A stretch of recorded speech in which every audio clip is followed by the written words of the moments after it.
बहू को घर की नौकर ना समझे। एक समय की बात है। एक लड़की की नई नई शादी हुई थी। उस लड़की का नाम मोनिका था। मोनिका बहुत ही खुश थी। पति पत्नी दोनों आपस में बहुत प्यार करते थे। मोनिका पर ससुराल की सारी जिम्मेदारी डाल दी गई थी। मोनिका घर का सारा काम करती और सबको खुश रखने की कोशिश करती थी। टाइम से सबका काम करती थी। सब बहुत खुश थे। एक दिन पता चला मोनिका माँ बनने वाली है। अब मोनिका की तबीयत ज़्यादातर खराब रहने लगी और घर के काम करने में भी थोड़ी मुश्किल हो रही थी। यदि वो घर का काम ना कर पाई तो घर में झगड़े होने शुरू हो गए। मोनिका की सास भी उससे नफरत करने लगी। बोलती थी, हमने भी अपने टाइम में सारा काम किया है, ये तो महारानी की तरह सोई रहती है। मोनिका की लाइफ मानो चेंज ही हो गई थी।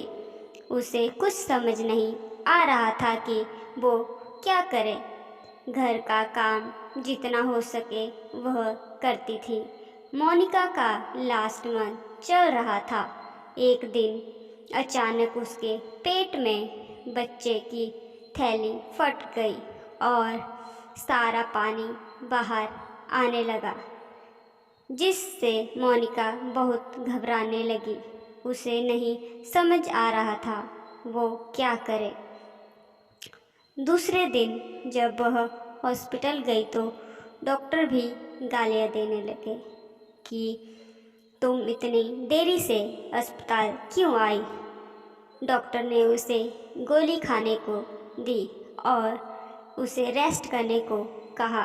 मोनिका ने वह दवाई खाई। वह रेस्ट करने लगी।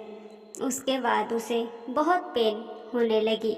वह रात भर दर्द से तड़पती रही। जब सुबह हुई तो सुबह डॉक्टर ने उसे दूसरी बार गोली दी। उसे खाने से उसकी तबीयत और भी खराब होने लगी। उसे लगने लगा था कि वह आज नहीं बचेगी। वह भगवान से दुआ करने लगी, भगवान मेरी रक्षा करो।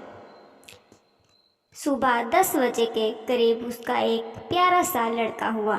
डॉक्टर से गलती से मोनिका के अंदर एक पाइप रह गई थी, जिसको निकालते समय मोनिका को बहुत दर्द का सामना करना पड़ा, जिसके कारण मोनिका को 10-11 टांके लग गए थे। उसकी तो चलने की भी हिम्मत नहीं हो रही थी, पर बच्चे को देख वह सारे दर्द भूल गई। हॉस्पिटल वालों ने बच्चे और मोनिका को 2-3 दिन हॉस्पिटल में रखा। उसके बाद वह घर चले गए। घर में मोनिका की देखभाल ठीक ढंग से नहीं होने लगी। मोनिका बहुत परेशान रहने लगी। उसे टाइम से खाने को भी नहीं मिलता था। वह खाने नहीं खाने से बहुत दुबली पतली होने लगी। घर में थोड़े दिनों के बाद फिर से बुरे हालात बन गए।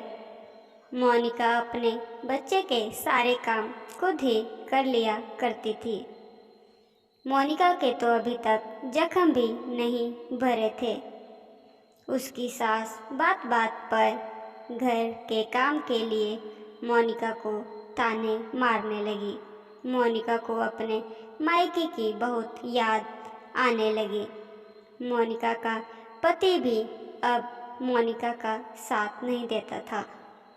उसका पति बस अपनी माँ की ही सुनता था। मोनिका को लगने लगा था, अब तो मेरा पति भी मेरा साथ नहीं दे रहा।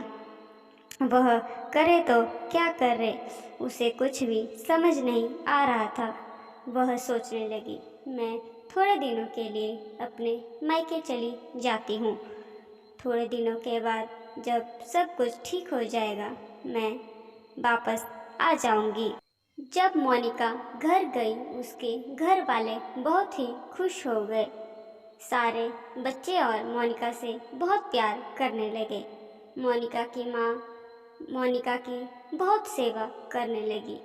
उसे किसी भी चीज़ की कमी नहीं होने दी। मोनिका भी बहुत खुश थी। थोड़े दिनों के बाद जब मोनिका ठीक हुई तो वह अपने ससुराल वापस आ गई और घर का काम करने लगी और उनके बीच में अब कुछ भी झगड़ा नहीं हो रहा था, क्योंकि मोनिका घर का सारा काम संभाल रही थी। बहू को घर की नौकर ना समझे, सभी मिलजुल कर काम करें। आपको हमारी कहानी कैसी लगी ज़रूर बताएं और लाइक और सब्सक्राइब करना ना भूलें। धन्यवाद।